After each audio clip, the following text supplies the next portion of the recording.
Hey guys, so welcome sa last part ng ating Behind the Sounds. So this is now part 4. We will discuss about adding effects sa vocals. So let's begin. So alam naman natin na sa pagmimix ng vocals ay kailangan ng cleaning sa vocals, EQ, and compression. Yun ay effects pa rin pero mga basic effects lang. Medyo boring pa din yung vocals mo if yun lang ang gagamitin mo. So kailangan mo mag-add ng mga extra effects sa vocals mo. Depende na rin sa taste na gusto mo. Just like saturation, slap delay, throw delay, speaker box effect, and panning effect. Ang pag-a-apply ng effects sa vocals mo ay magbibigay ng uniqueness sa vocals or it can take your voice sound more professional.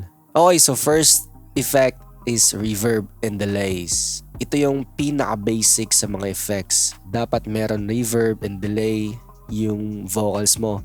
It doesn't matter if konti lang. Who knows, diba? So you will need it naman pag na-review mo yung track mo. Ano na ang mood ko? Sobrang ganda para nakatake ng coding. Proud DC, nakaplay sa music ko. Kahit bago pa ang gising. Ano na ang mood ko? Sobrang ganda para nakatake ng coding. Proud DC, nakaplay sa music ko. Kahit bago pa ang gising. Isip ko, gustong lumipad papunta na ako sa ere. So sa delay, pwede mo ito gamitin para i-automate or i-emphasize ang mga single word na gusto mo i-highlight sa track mo. Kagaya nito. Coding. Next is types ng mga delays. So in terms of delays, meron akong two types ng mga delays. The first one is slap delay. Ito yung common sa mga rock vocals. Ano na ang mood ko? Sobrang ganda para nakatake ng coding. Proud DC, nakaplay sa music ko. And meron din tayong tinatawag na throw delay. So ito yun. Ano na ang mood ko? Sobrang ganda para nakatake ng coding. Proud DC, nakaplay sa music ko.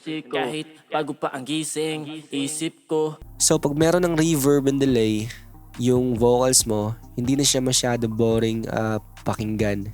So next is speaker box. Common itong effect na to sa mga hip-hop vocals or tinatawag din itong radio effect. And pwede mo din i-combine ng speaker box effect at saka itong saturation, kagaya nito.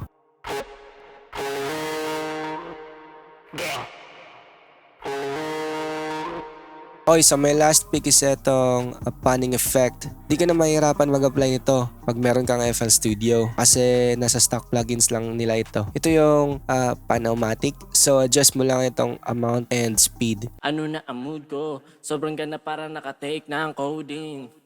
Proud DC, nakaplay sa music ko. Kahit bago pa ang gising. Meron din sa Sound Toys, yung Panman.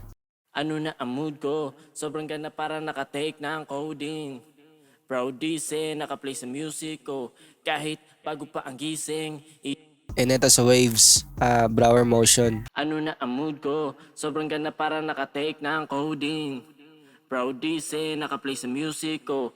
Kahit bago pa ang gising. So experiment ka lang kung ano ang mas trip mo na effect sa kanila. Chillin lang ang mood, chillin. Ano na ang mood ko? Sobrang ganda para nakatake ng coding. Proud DC, nakaplay sa music ko. Kahit bago pa ang gising. Isip ko, gustong lumipad papunta na ako sa ere.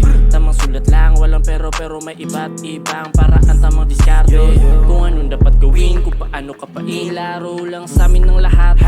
Ayun na magpabigat. Okay, so yun lang guys. Those are just some of the basics lang. It is not very detailed pero it will help you pa rin. I'll be making some full detailed tutorials about mixing or maybe I'll make a video kung saan magmi-mix ako from start to finish nang walang cut.